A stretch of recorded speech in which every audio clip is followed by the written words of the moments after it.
Welcome once again to the sidelines of Kenya's first fodder investment action.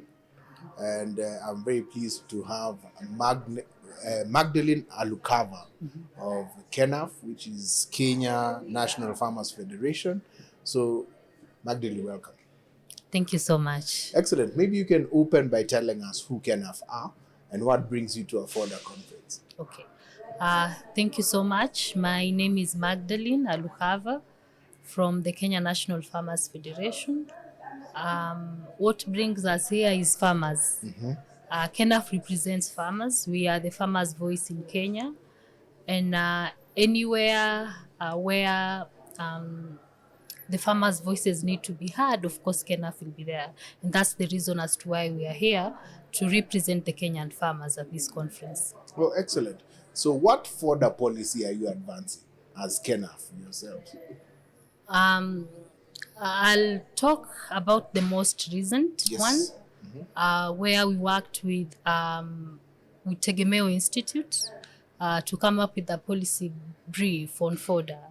And it's yet to be published. But some of the findings that were there is that fodder being very essential to milk production in the country, but still farmers are still facing challenges when it comes to them accessing improved seeds, which some can be very costly, and even availability of the seeds throughout the country becomes a challenge.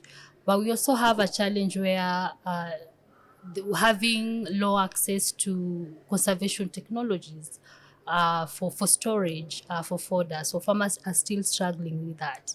And in terms of policy on the government side, is in terms of them accessing quality seeds, and we have a standardization issue where still not sure whether it's within KEBS or KEFFCIA.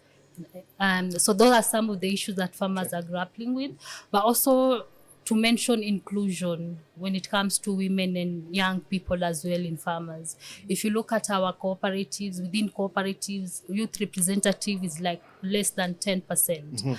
And for women who, when it comes to husbandry practices where they are more involved, but they're still having challenges like access to land, where if they are to grow fodder, they are not able to do so because majority do not have access to land. So it's important also that we start to really think around inclusion, especially in fodder. Excellent. So tell us about this animal called Sauti Mkulima. Okay. And how is it, what role is it playing in farmer empowerment? Okay. So Sauti Mkulima, if you may translate it to English, that is the farmer's voice. It is a platform where KeNAFF is looking at digitizing the agriculture sector, digitizing farmers. But most importantly, we are looking at how do we de-risk farmers, because for majority of the stakeholder working within agriculture, and I'll speak to the financial institution in this instance, is that a farmer is viewed as a very high-risk customer because there is no proper documentation or proper data around a farmer. So that becomes challenge number one for KeNAFF as us, where we are working now at profiling these farmers digitally. We are collecting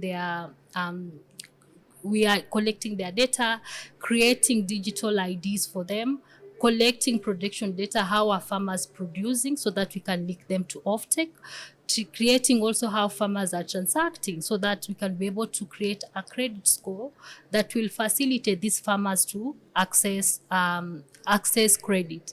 And we are doing this because for the longest time, when we talk about farmers and data, it's always like they're like in a dark hole. Yes. So for KeNAFF, what we're trying to do is this, making farmers visible using data, using ICT, but going a step ahead, linking these farmers to inputs. Okay, now that they have been profiled, can we link them to services? Can we link them to quality inputs? Can we link them to offtake? And that's why we are collecting data around production.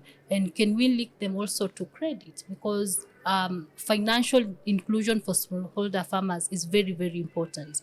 And we are using Sauti ya Mkulima to be able to profile these farmers, to make them visible to service providers who can now service the farmers better. So that is Sauti ya Mkulima. And how has the progress been thus far?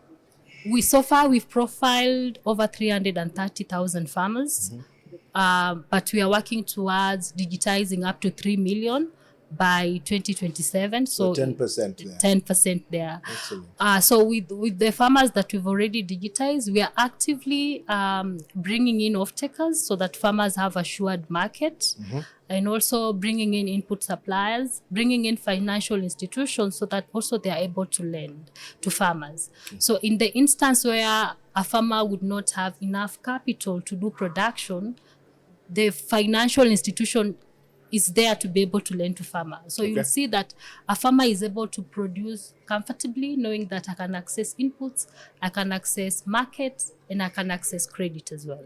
Okay. Sounds like a very noble initiative. It is. So maybe as a parting shot, tell us about what are you looking to take out from this conference, and what value do you feel that conferences of this nature bring to the work that you're doing at Kenya Farmers Federation? So for me, it will be investing, and especially this is a call out to financial institution to invest in Fodder, to Fodder to be seen as a value chain that is bankable, just like the way other value chains are, because it contributes almost to 2 or 3% of the Kenya's GDP, and if it is agriculture, it's about 12% of the agriculture GDP. So it's a very important value chain which cannot be ignored. So it's important even as government and even private sector to work together to ensure that we have storage, we have technologies that can enable a storage for fodder, so that for farmers who are in the dairy sector are able to produce milk production is at the same level throughout the year, but also looking at farmers who are in Nasal's area, where also they can continue for milk production to continue throughout the year, even in cases where we have drought. Excellent. Magdaline, thank you very much for joining us and giving us your insights on the sector. And we wish you all the very best at Kenyan National Farmers Federation, particularly on Sauti ya Mkulima, which we find to be quite an interesting innovation and one that will be very beneficial to Kenyan farmers. So asante sana and keep up the good work.